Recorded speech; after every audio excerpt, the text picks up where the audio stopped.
Like I mentioned, I've been an executive officer in a company. I've been, responsible for hiring and firing for 20 years and fairly senior in this organization, right? I report to the CEO of the world's most prestigious, renowned, influential leadership development firm. And about a year ago, Wally, I came to understand that I'd done a disservice to this company, to our shareholders, to our clients for 20 years by always hiring people who I thought were smart, but were just not smarter than me.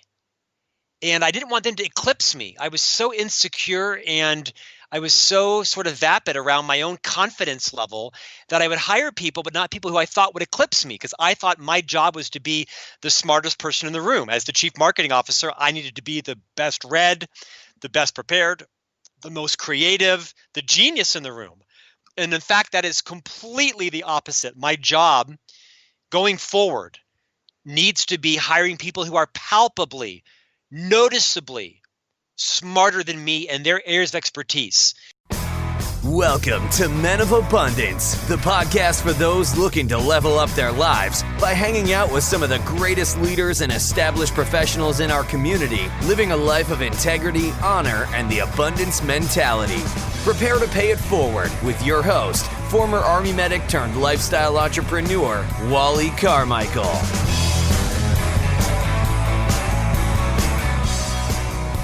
What is going on, Men of Abundance? I am Wally Carmichael, your founder and host of the Men of Abundance podcast, the Pay It Forward community, proving to you that you can, in fact, you have a responsibility to live a life of abundance in family, faith, finances, and fitness, as long as you have the capacity and the ability to do so. And the more you listen to these conversations, the better off you will be, because you will start developing the abundance mindset from all of these amazing, abundant leaders, everyone living a life of abundance in their own right, proving to you that they too have major kick-in-the-gut moments that they have overcome, and that is multiple kick-in-the-gut moments. We can only share one, maybe two, with each conversation, and then we share how they got through that. What are they doing with that information? How are they paying it forward to the community, and in some cases the world, with that information? So yes, you have kick-in-the-gut moments, no doubt about it. But what do you do with that information when you go past it, as you go along the journey?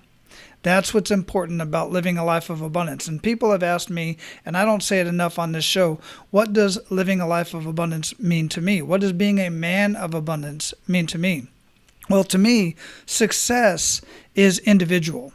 That's what you do for yourself and your family. Personal self-success. I was successful in high school when I won the race in track. I was a very, very fast, short, little, long, blonde-haired white boy who could just run. And I ran very short distances very fast. I wasn't great at hurdles, although I liked doing hurdles, but I was short. But I had a lot of success in those environments, and that success added to the team points. Okay, but they were personal successes that I was doing for myself and for the team. So it starts kind of getting into the abundance mindset. It starts kind of getting into abundance in action. But to take success to abundance means you take the abilities that you have and the knowledge that you have and the resources that you have, and you pay it forward to others to bring them along, to lift them up. We're not giving handouts, we're giving hand-ups. We're helping people reach the level of success that they can with what they have, and we're doing that with the resources that we have. So that's the difference to me between success and abundance. Now, today's conversation, we are talking about leadership, which is a topic that is very near and dear to my heart for many reasons. One of which, having been in the military and the Army specifically for 25 years, and my oldest boy being in the Army and my middle son being in the Navy, leadership is just extremely important to me. And I always believed that, at least in the Army, we put people in leadership positions way before they were ready for it.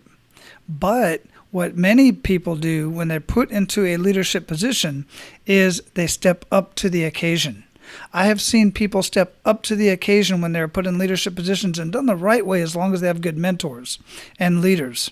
But I've also seen leaders that have let's say they just got themselves in a little bit of trouble, regardless of what the situation was, a DUI, adultery, theft out of the PX. Believe it or not, it's crazy what happens when people do certain things and they get demoted. I once saw an E7, a sergeant first class in the Army, get demoted to specialist, an E4. That is a huge demotion, and it was because of adultery. That person actually ended up acting like a private, like the lowest rank on the totem pole. No, he had no more respect for himself. Others didn't have respect for him. So leadership is a dynamic conversation. And there's so many dynamics to it when people say, well, what does a leader look like? What do I have to be a leader? Well, we're going to answer some of those questions in this conversation today. And I hope you get a lot out of it. And I hope, it's my hope that you pay it forward, you be abundant in your actions today. Pay it forward, share Men of Abundance, share this conversation, share other conversations with others in your circles. Take a screenshot of your phone.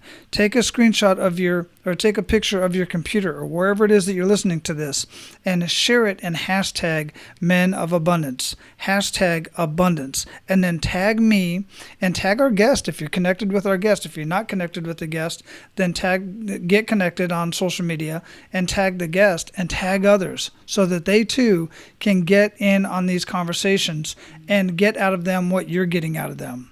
They will thank you for it. I promise you for that. Now, let's get into our conversation. Our featured guest today is Scott Miller. He's a 23-year-old associate of Franklin Covey and serves as the Executive Vice President of Thought Leadership. Scott hosts multiple podcasts, including Franklin Covey's On Leadership and Great Life, Great Career. Additionally, Scott is the author of the multi-week Amazon #1 new release, Management Mess to Leadership Success, 30 Challenges to Become the Leader You Would Follow. Scott authors a weekly leadership column in Inc.com and is a frequent contributor to podcasts and webinars. Previously, Scott worked in the Disney Development Company and grew up in Central Florida. He lives in Salt Lake City, Utah with his wife and 3 sons. Men of Abundance, it is my pleasure to introduce you to Scott Miller. Scott, welcome to Men of Abundance, brother. How you doing? Wally, thank you for the platform. I'm doing well. Man, super excited we could finally get connected, man. Where are you at in the world? I'm in Salt Lake City today, where it is in the dead of winter, which is odd for October. Super cold. That is crazy, man. I'm originally from Arizona, so it's kind of up towards that way, if you will. I'm all the way over in your old stomping grounds in Central Florida. I'm in Tampa, the Riverview area. Oh, yeah. I was born, as you know, born and raised in Winter Park there and lived most of my early life in the Orlando area. Yeah, nice, man. Nice. We're going to be there this weekend. It's one of the reasons why we're here, so I could get down to Orlando as much as possible. I didn't want to live in Orlando. I wanted to stay closer out this way, but yeah we're enjoying it. Yeah, that's what I hear. Anyway, brother, I like to start out with an attitude of gratitude, man. What do you have to be grateful for today? Oh my gosh, I'm grateful for my wife and my 3 boys, 5, 7, and 9. Everybody appears to be healthy and happy and on a good track. I'm blessed for my job. I'm blessed for my parish, the church I belong to up in Park City, Utah. Blessed for how my influence and brand is growing to tell people about how to be a better leader. And so I'm drowning in gratitude. Man, that is absolutely amazing. And, as I say all the time, and I talk during pre-show quite a bit, is, that gratitude comes long before any of the other things to be grateful for. It's kind of one of those circles, It is very true. My mother instilled in me the power of gratitude, and being grateful for what you have doesn't mean you can't yearn for others, right, or for more or different or better. But it's the difference between having an abundance mindset and a scarcity mindset. It's the difference between finding joy and happiness in the small things. It's probably the difference between being a jealous person and being a content person. Mm-hmm. Yeah, absolutely. Yeah, I'm all about it. That's one of the things I always say is, be grateful for everything you have on your way to building more. And by more, I mean more relationships, stronger friendships, and more resources, more connections, more opportunities. I'm always I take it like when I was in the military and the Army. We were constantly improving our foxhole, and we should be doing that. But be grateful for what you have along the way. Well said. Yeah. Absolutely. So, man, before we got started here, I talked a lot about, what you're doing professionally. And here on Men of Abundance, we really like to get to know the man behind the abundance and get a little bit more personal. So if you would, how would you describe yourself, Scott? Well, in words or sentences? I think both. I'm at a turning point. I've been in the corporate world as an officer for now 25 years. I'm a chief marketing officer and an executive vice president. I'm very grateful for all that the company has done to invest in me and with clients. And I'm at a transition point, a tipping point in my life where I'm kind of moving now onto really being a speaker and an author and sharing all my own messes and all my own challenges and mistakes. I think that I'm in an interesting reflection point on the fact that I've been a generalist, not a specialist, for the last 30 years of my career, and that's really becoming valuable as I write and speak and blog and author things. So I'm 51, and I'm reinventing myself. I'm disrupting kind of the path I thought I would take, and I'm excited about that. Scared because I'm the provider of 4 people. They rely completely on me for all their financial needs, and as the provider of my house and such. So it's an exciting but it's kind of scary journey ahead. Yeah, I can certainly see that. I'm right there with you in age. And, it's been a couple of years. I've transitioned my life and definitely not where I expected to be at this point in life, but super excited to be here. So that's, good on you that you're reaching that point and everything just seems to be working out for you. Now, along the way, and we see people like that. We see, as those of us, when I was younger, let's put it that way, I would see guys and I'd be like, man, that dude's got his stuff together. And then after getting to know them a little bit more, you realize they went through a lot of stuff to get to that point. So what I'd like to get into is this, what I refer to as a kick in the gut moment, because we all have them. And what we do with that information and the experience ultimately many times determines what our next step in life is. So if you would, share with us a kick in the gut moment and really make us feel that. Oh, I've got so many of them. Honestly, I wrote this book called Management Mess to Leadership Success, and it's full of 30 major messes that I created or found myself in. So I have no problem being vulnerable. I'm trying to pick kind of a kick in the gut moment. I think it was this one. Like I mentioned, I've been an executive officer in a company. I've been, responsible for hiring and firing for 20 years and fairly senior in this organization, right? I report to the CEO of the world's most prestigious, renowned, influential leadership development firm. And about a year ago, Wally, I came to understand that I'd done a disservice to this company, to our shareholders, to our clients for 20 years by always hiring people who I thought were smart, but were just not smarter than me.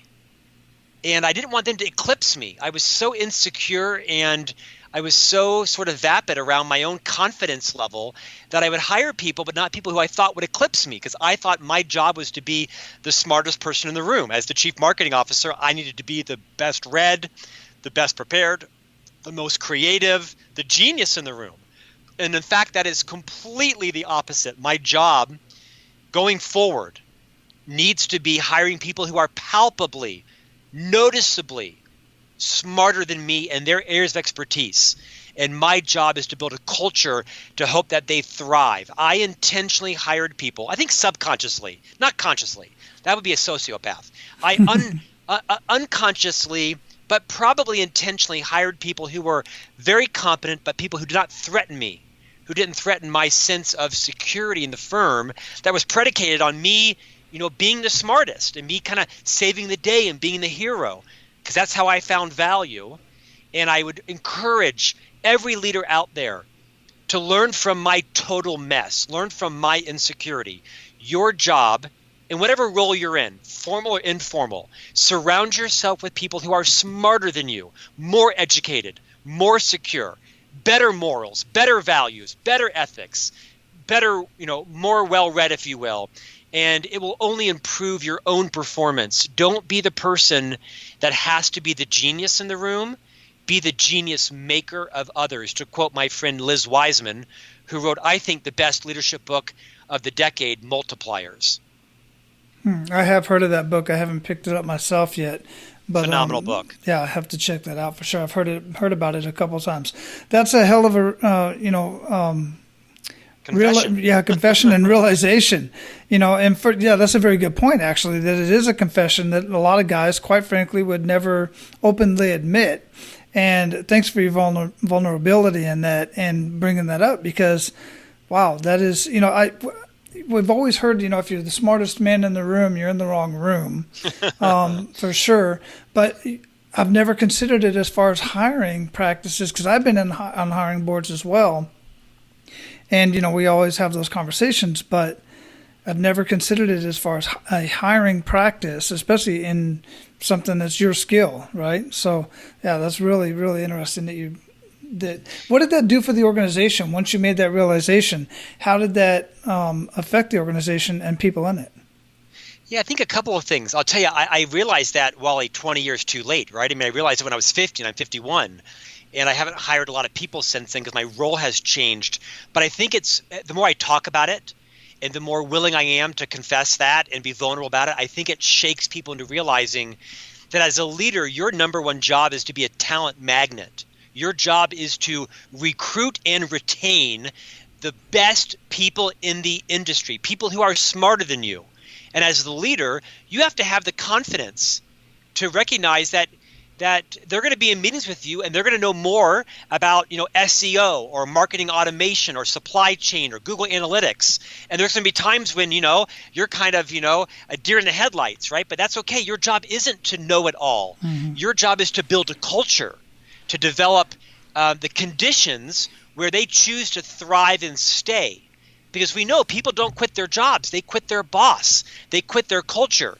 And if you're hiring high-performing people who have genius capabilities, they don't want to be suffocated. They don't want to be held back. They want a boss that cares about them, that creates a strong culture, that clears the path. My job, is to cut through the red tape, right, and let their genius come out and provide a risk-taking culture where they can provide great risk. So I think the organization is better off by me evangelizing, don't make the same mistake I made, right? Is your value, my value isn't being the most creative CMO. My job is finding the 30 most creative and competent people and putting them in a room and leading them. Now, at the end of the day, it may sound Pollyannish. As the chief marketing officer, my job was to own the results, right? I would never go to the board of directors or the CEO and sell out my team. I mean, I had to approve the end result. It was my job to deliver, but it doesn't mean that I had to be the smartest person in the room. This was a tipping point.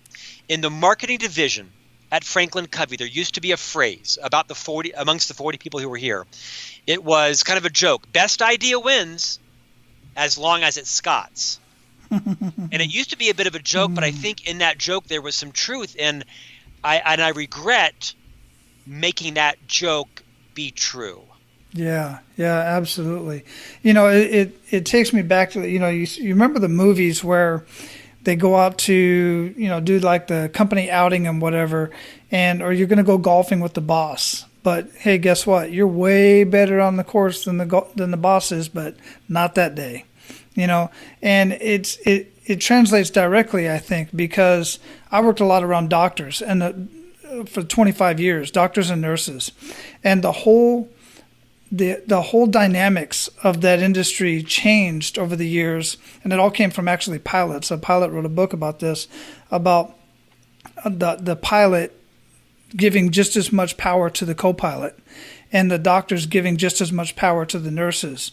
Because if something's going wrong and the nurse was afraid to speak up, then the doctor was going to amputate the wrong leg, for instance, which happened a lot, believe it or not. And it's because somebody in the room knew something was wrong but was afraid to speak up. And it really gets that deep, I think. Have you seen it to that extent? Wow, that's pretty heavy. Yeah. Mm-hmm. I think humility is such an important asset in every leader, that people need to own their messes. People need to just, pre-forgive each other. I'm kind of reflective on your story. Um, Yeah, because what has happened is over the years, the training has just gotten to the point to where nurses are empowered, and everybody, not just nurses, the OR tech, the janitor, the housekeepers, they are all obligated to speak up if they see something is yeah, wrong. yeah, Otherwise, in the workplace, in a situation like that, and you can take that to the mechanic shop. You can take that into any industry, and say, hey, look, these numbers aren't right. If we don't yeah, fix these numbers, yeah, yeah. that marketing doesn't look like it's going to work in this area. It may have worked That's last right. year. Yeah, Type of there is stuff. to your point, there's a new level of transparency, is there not, in organizations, Mm-hmm. especially with public organizations, right? As a result of the whole Enron issue and Right. Sarbanes-Oxley and the Me Too movement. I think it's a good thing. I think leaders are being held to a higher level of account on their ethics and their behaviors.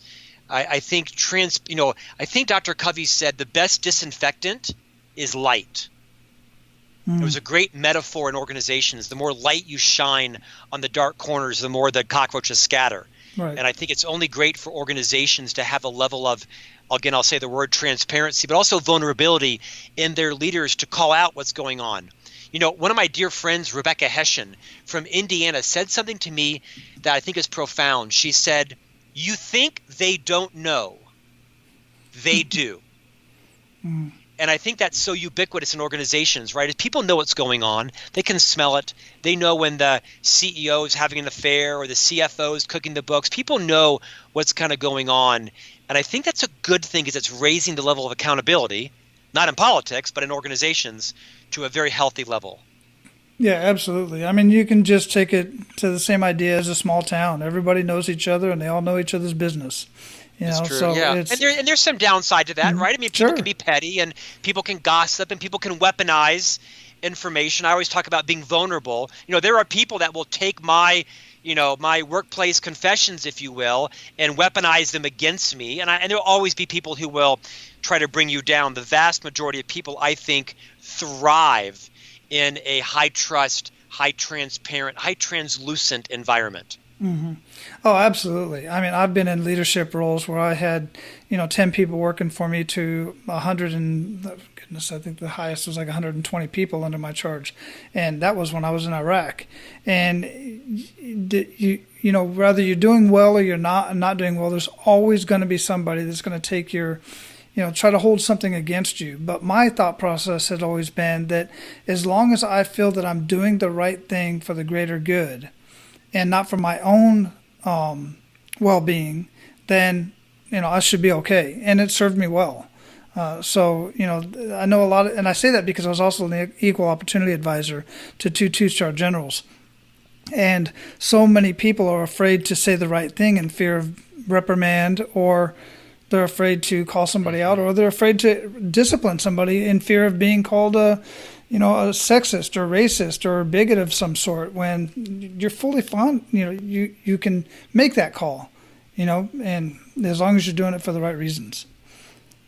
Right, and every culture is different, right? I mean, it's naive to think that some cultures don't have a retaliatory culture. Some do, right? You're not always going to be safe or be protected, but your character, your reputation is simply the collection of all your decisions. So you got to live with yourself, and I'd much rather, unless I'm being naive, I'd rather be true to myself and be transparent and ethical and vulnerable than protect or lie or obfuscate. Yeah. Life's too short. Life's too short. Absolutely, 100%. And listen, if you're the one that's out there committing adultery and doing things you're not supposed to be doing, then listen, guys, own that and deal with it and move on.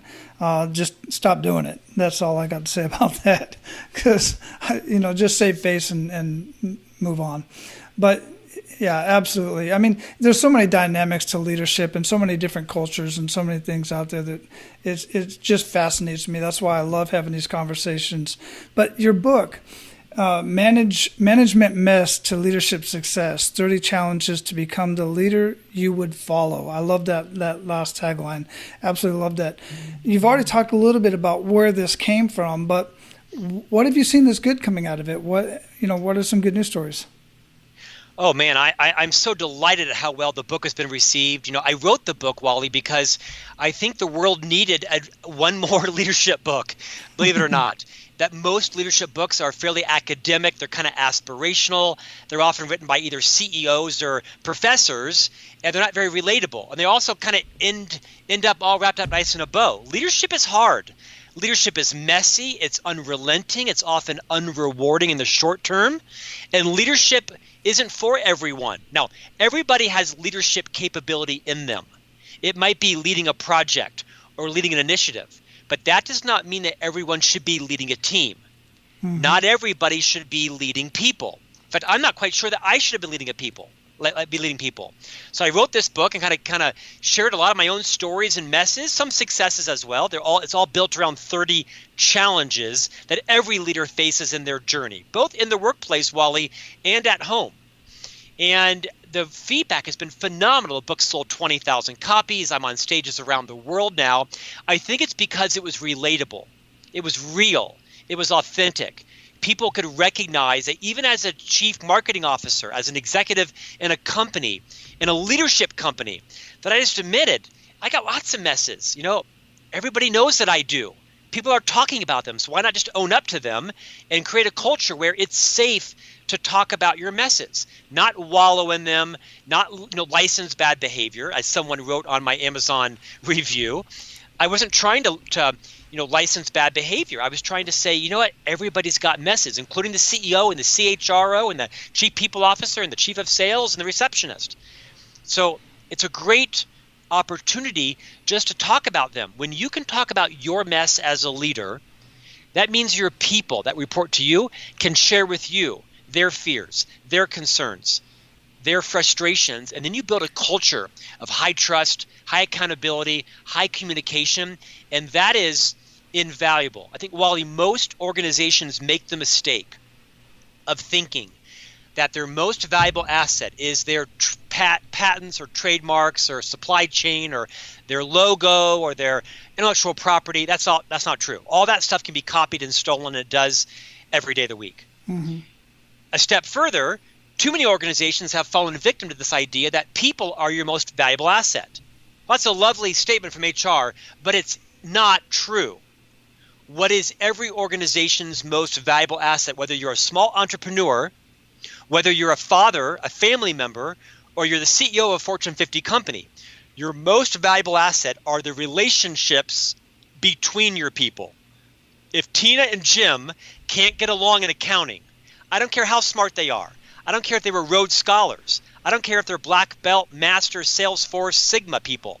If they can't get along, apologize, forgive, pre-forgive each other, I don't need them. Because business is only as fast as the level of trust in your organization, and the same in your family. If mom and dad aren't getting along, everything comes to a screeching halt. It may not look like it, but emotionally, intellectually, it does. So the relationships between people is every institution, every organization's most valuable asset. Yeah.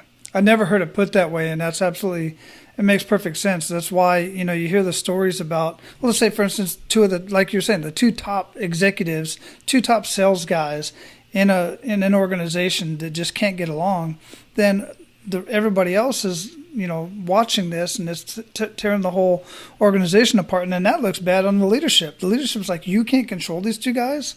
And bottom line is the whole organization would be better off just by getting rid of both of them if they can't get along, and then put somebody else in that position. Yeah. You're right. And it's obviously not that simple, right? It's complicated because organizations don't want to license bad behavior.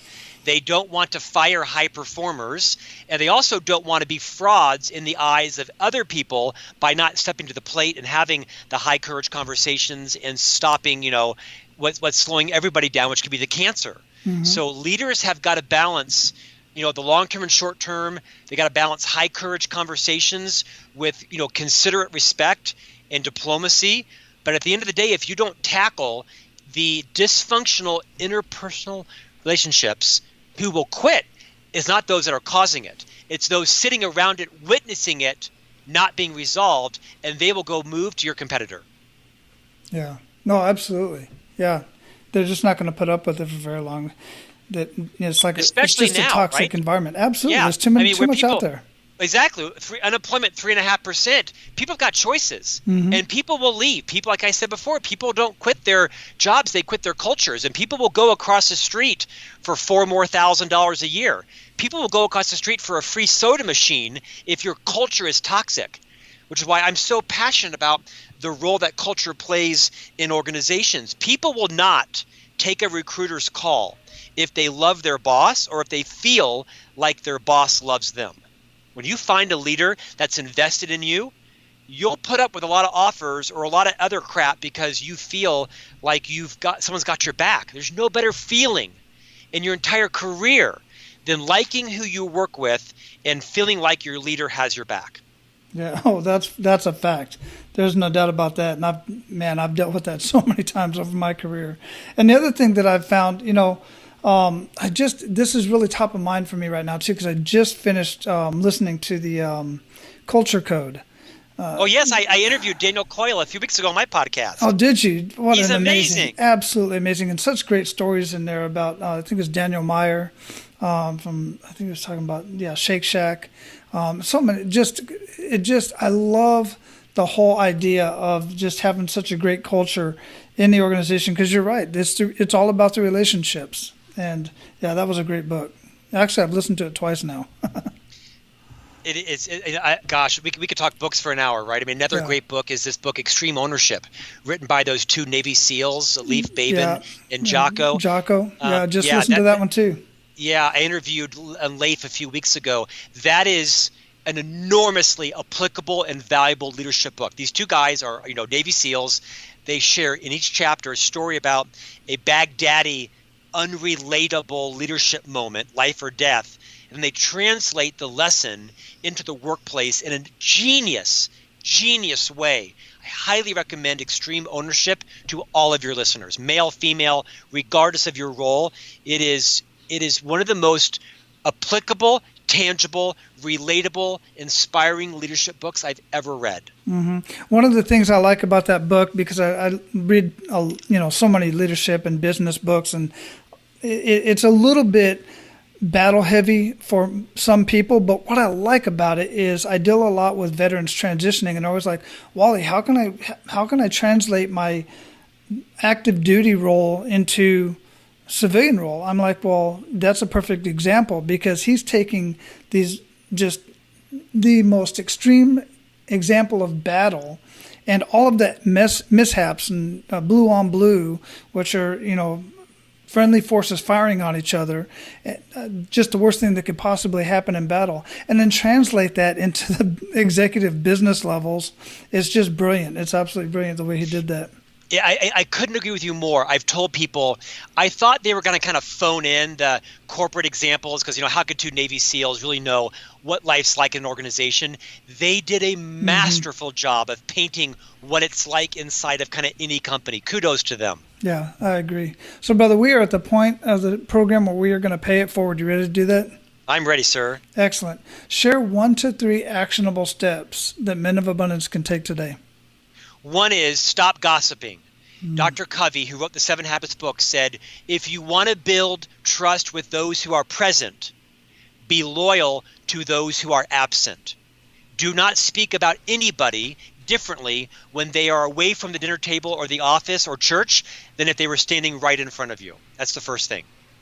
And you will be a culture transition figure in every role in your life. Second, the only apology is the excuse-free apology. If you owe someone an apology, don't burden it with, well, I'm sorry if you were offended, I was really rushed, or that meeting is always kind of, no apologies. Just no excuses. Offer someone an apology that sounds like, I am sorry that I offended you. What I said was inconsiderate. I'm embarrassed. I am sorry. Would you please accept my apology? Just apologize straight up with no baggage and no disclaimers. And the last thing I think is, if you want to be self-aware and you want to really know what your blind spots are, which you have them, everybody has blind spots. Think of the people in your life that are both your supporters and also your detractors. Send them an email and say, you know what, I was listening to Wally's podcast. They had a guest on, a guy who wrote a leadership book about his messes, and he posed 3 questions to me. And these are the 3 questions. What's it like to be on a committee with me? What's it like to be in a team with me? What's it like to be in a relationship with me? I'd love your feedback on it. You might take it a step further. Ask your wife or your husband, what's it like to be married to me? Ask your neighbor. Can I ask you a crazy question? What's it like to be my neighbor? Ask your father-in-law. Can I ask you a question?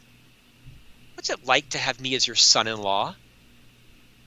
And if you really are humble and you don't refute it, you don't dispute it, you don't try to talk it away, just listen with the intent to genuinely understand, you will uncover some of your biggest blind spots in the value you might make, the distance you might cover in repairing a broken relationship or an awkward or interesting situation. You will learn a lot about yourself if you can set the conditions for other people to tell you their truth about you. You may not always agree. You might even be insulted. It might not even be accurate because not all feedback is fair, right? They might be telling you feedback about their ex-husband or their former neighbor.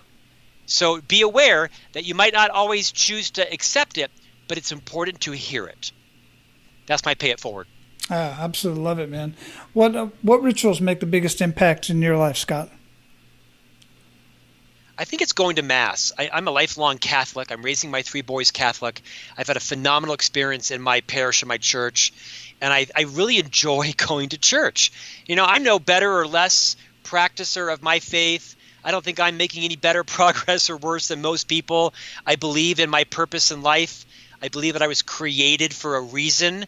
I believe that my life here is to uncover that reason. I'm not sure I 100% know yet, but my ritual of getting up, my ritual actually of starts Saturday evenings. I have 3 boys, Wally, 5, 7, and 9, and we iron their church clothes. We write out our checks the old-fashioned way to tithe in church, and we pack our mints. We pack our church books, and church for me starts on Saturday evening, and then I really enjoy taking my boys to Mass. We go out to brunch afterwards, and then once we're done, and for us, you know what? The Sabbath is the Sabbath, and we honor it in the morning, and then I'm very comfortable going out. I'm skiing or playing tennis or mowing the lawn, but my boys know that Sunday we serve the Lord first, and then we do whatever we want to after that. But we dress our best, we behave in church, we honor God's house, we partake in communion, and I hope that doesn't offend any of your guests, but it's a ritual that has guided me well my entire life. It's a gift to me given to me by my parents.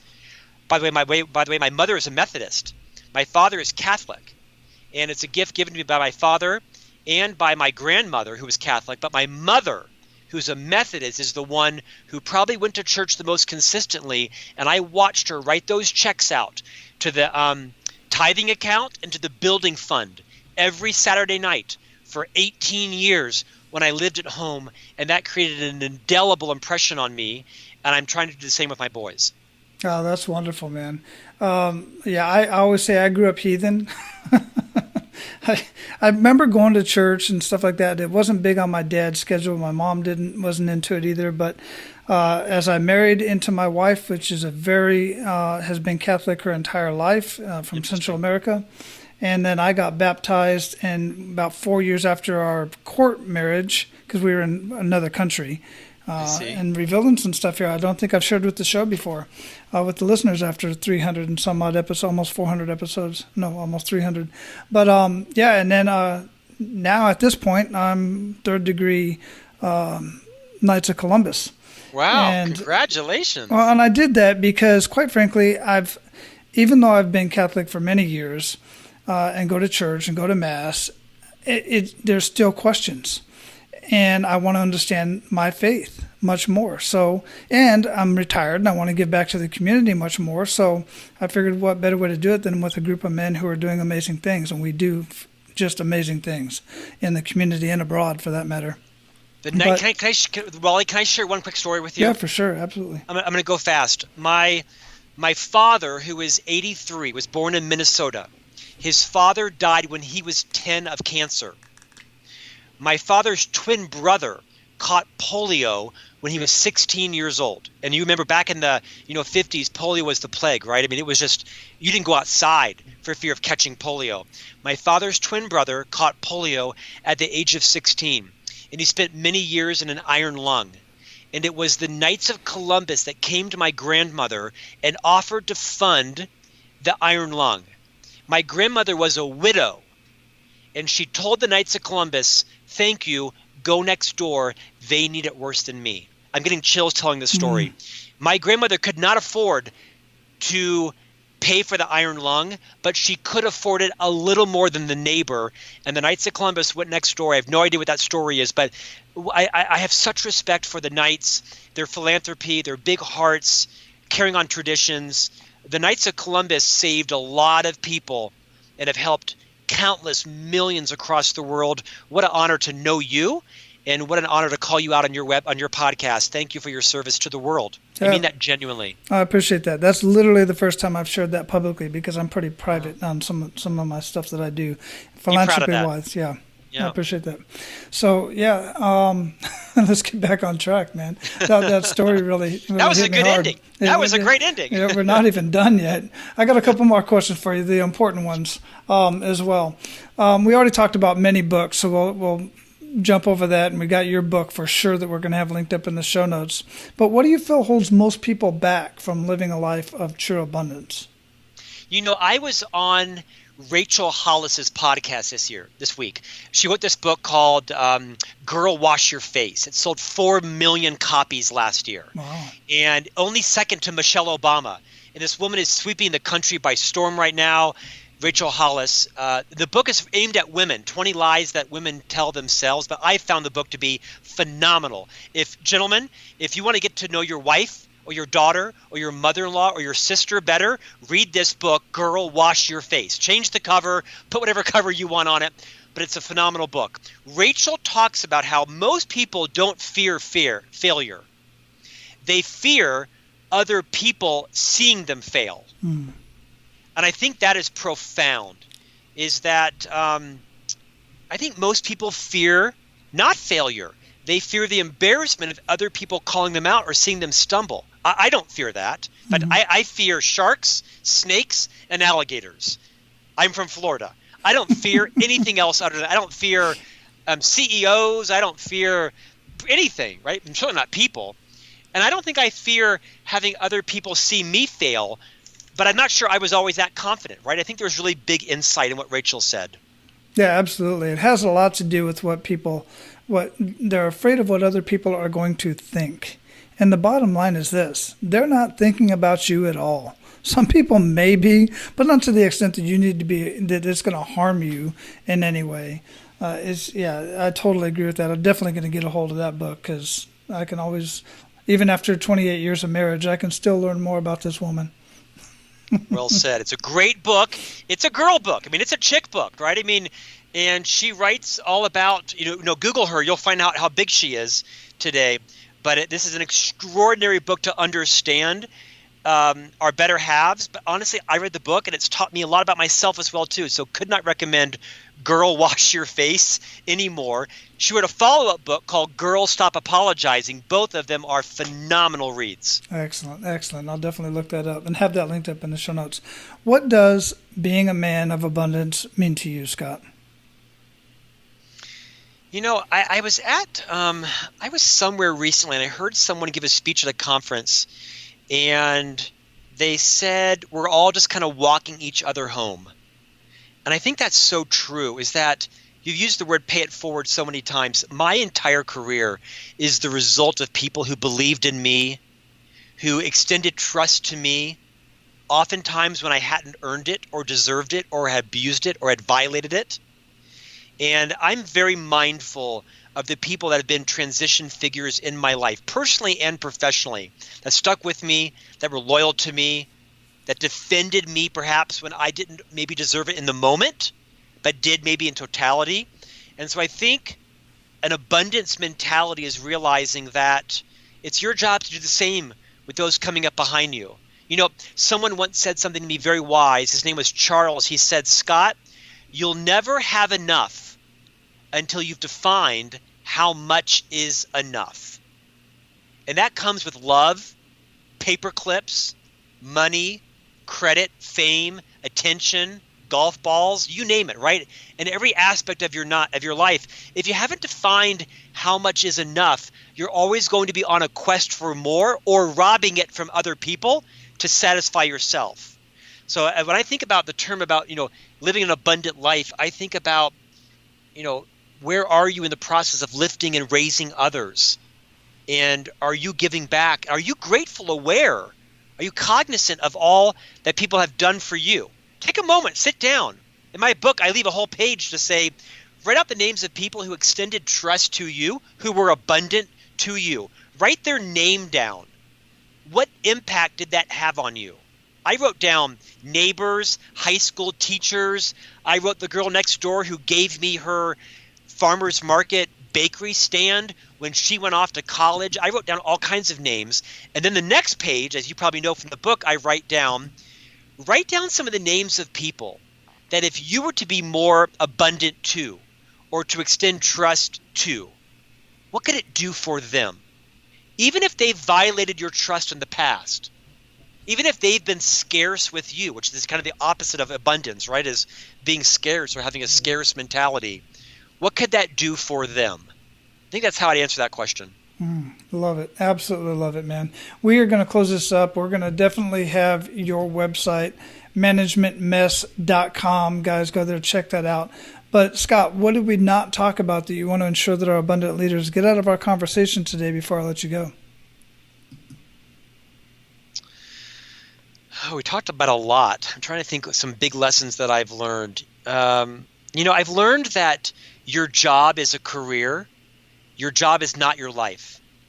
We spend more time at work with our colleagues than we do at home, awake with our family and friends, so we can get out of balance. So be very deliberate around how you spend your time. Your family is what's most important. Your friends, if you're not married, it's your friends. Relationships are everything. Dr. Covey, who I quote a lot, said something prophetic. He said, with people, slow is fast and fast is slow. So I'd say to everybody, reinvest in your relationships. Slow down. Take your time. Mow your yard fast, but take your boys to ice cream slow. Put your phone down and really get to reconnect with the most important people in life, because that's all that matters. Very well said. Thank you for that. Man, great conversation. I greatly appreciate it. I know that everybody's going to get something huge out of this conversation, brother. Go out, live your life of abundance, and keep paying it forward. You're really making a big difference. So your action step today, guys, is for you to consider what it is to be a leader. What do you see in a leader? Why do you want to be a leader? All of these are very important questions that you need to write down and write the answers to. Look yourself in the mirror and make the decision of what you want to be, why you want to be, and how you are going to be a leader. There's another very important question that needs to be asked, and it's this. Do you even need to be a leader to do what it is that you want to do? Are you right for the leadership position that you want to move into? These are questions only you can answer. But I will tell you this, and I've said this many times before, if you have to tell others that you are a leader, chances are you're not. Ultimately, you don't make that decision. Only the people that are willing to follow you are the ones who make that decision. They're the ones who make the decision that you're the leader. That's my thoughts anyway. But hey, let's have the conversation. Let's continue this conversation in the Facebook group. Go to Facebook, look for Men of Abundance, like the Facebook page. Please do that, because that pushes us up on the Facebook search engines. Make some comments on the post there on the Facebook page. Then go request access to the Men of Abundance Facebook group. That's where we can continue this conversation. I'll see you there. Now, go out, live your life of abundance, and make sure to pay it forward. That's all for today, Abundance Leaders. For more about our guests and the powerful information we shared with you today, be sure to sign up for our mailing list at menofabundance.com. We appreciate your time and look forward to hanging out with you on our next episode. So until then, be sure to pay it forward and live your life of abundance.